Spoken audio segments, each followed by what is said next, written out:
Hey, what is up, guys? Welcome back to another video. Today we are going to be installing underglow on my friend Shak's LS400. This thing is nasty.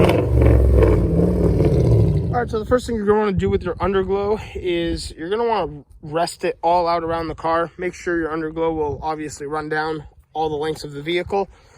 So I think our best place to start is the battery. We are going to get this all hooked up with the positive and negative cable, run our cord down, try to get these to connect, and hang them up on the front. And we're going to make sure they turn on. Obviously, they're brand new, but you obviously want to make sure they work out of the box so you don't run them all and go, oh, one of them is busted or something. So what we're going to want to do is grab our wire crimpers and our wire strippers, strip a little bit of this wire casing off, put a nice little O-ring connection, and connect it to the battery. So we know all the underglow is working now. We've connected to the battery. We're going to try to run it right under this lip right over here for right now. Got a couple ties holding it up. You won't be able to see it past this lip. This sits really low, and this car is on air ride, so we're aired up all the way to work on it for now. The only difficult part about the underglow being all connected is to run our wires back. We're going to have to grab the furthest one away, so the rear, and we're going to have to feed it through something, which isn't too much of an issue, but it's something you want to keep in mind. So we're going to have to feed this probably up and over the wheel well somehow, and we'll go over to our sides. Our plan now is we are going to remove some of the screws and bolts holding in this inner fender to run our underglow up and inside the inner fender. This plastic piece. So once it's all up in here in the fender, we don't have to worry about any wires getting pinched by the upper control arms or anything, and we can run it out the bottom somewhere around here and run our side piece under the pinch weld. Our wire through our inner fender. Now we're stuck with the side strip, and we have these little clear kind of tinted white brackets that are a little floppy because some sort of rubber. We're going to use these down here with the screws they give us to hold the underglow into place. So we're going to place this, put our underglow through it, and screw it into place all the way down. Beautiful. So it's looking like we only have just the two rears to run, and obviously I got to run the other side, but that'll be really easy. This is how it's all hung up. There's these little clips. Like I said, they go around the underglow. You put your, I went out actually too. I highly recommend grabbing some self-tappers, those little screws they give you. Don't work their way through the metal very well. So you self-tapper those into place with the hangers they give you, and now we just got to run the rears. So we're at the back of the car now, and I think on the back here, since this piece of underglow runs the whole strand of where your spare tire would go, we're going to run a piece up inside of the trunk just to have a little extra lighting when you open this up for the bag setup. So right there again, there it is all hung up on the rear. We have our other piece going up through the trunk right now. We're going to work it up here, just lay it in here for now, and I'll show you guys what the car looks like with the underglow at night. Awesome. Look at that. That is sick. Lexus first aid kit bag. That's dope. I haven't seen that, bro. Toolkit. Oh, there's a pull-out toolkit? What? That's nasty. Dude, they were all of it too. The batteries too. OEM batteries, bro. Japanese writing. That's so funny. Oh, that's crazy. Another thing we got going on with Shak's car today is we're just gonna change out the hood struts. They're just right in here. These are the new ones. These ones are kind of given out over time. Right now, we're just trying to figure out how to pop these off, and we'll clip the new ones in. As easy as that. So we were hoping these would just pop off, but it doesn't seem so. So there's just a 12mm nut or bolt. Well, it's actually a bolt. It's a 12mm bolt holding in both of these. It comes with a new one, the new ball, so you can just snap these on. These have these little clips in the back, so you can just, pull the clip out and pop it off. But I guess these do not, so we're going to pull these off now. So once you remove your old strut, you're going to take the new bolts, and you're just going to tighten them into place, if I can get it in there. They go in real easy, and then you're just going to snug them up after. One goes right down here.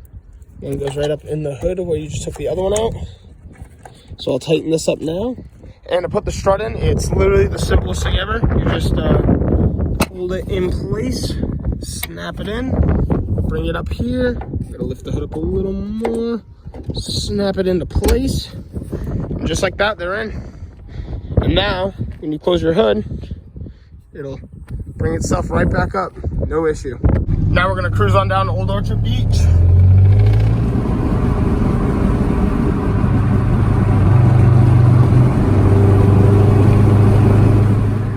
All right, guys, so it seems our friend John had popped the tire on this side, so he's running a donut, but no need to fear.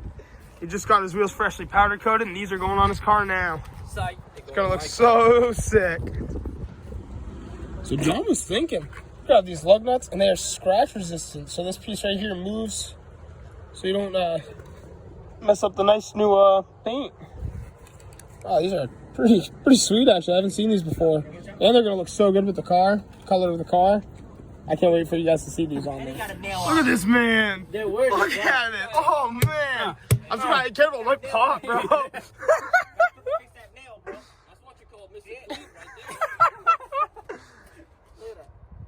Man's ready to run 9s in the quarter mile.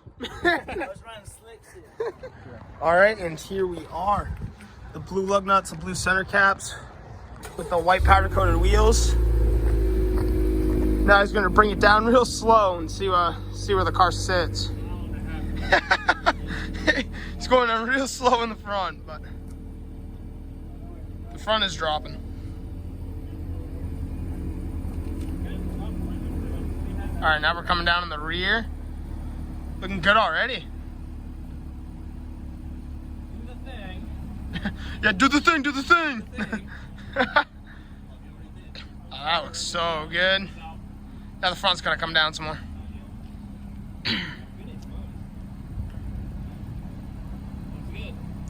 40 seconds in. 1 hour later. Yeah, I'll put that cutscene. 1 hour later. It's still coming down though. It looks good. You're good on the front, same as the rear. Yeah, it looks great. Hey, look at that 911 driving by. That is nice. All right, I think we're at the end. All right, here we are, the final results. Tucking in the rear, tucking on 20s. Yeah, that looks good. That came out great.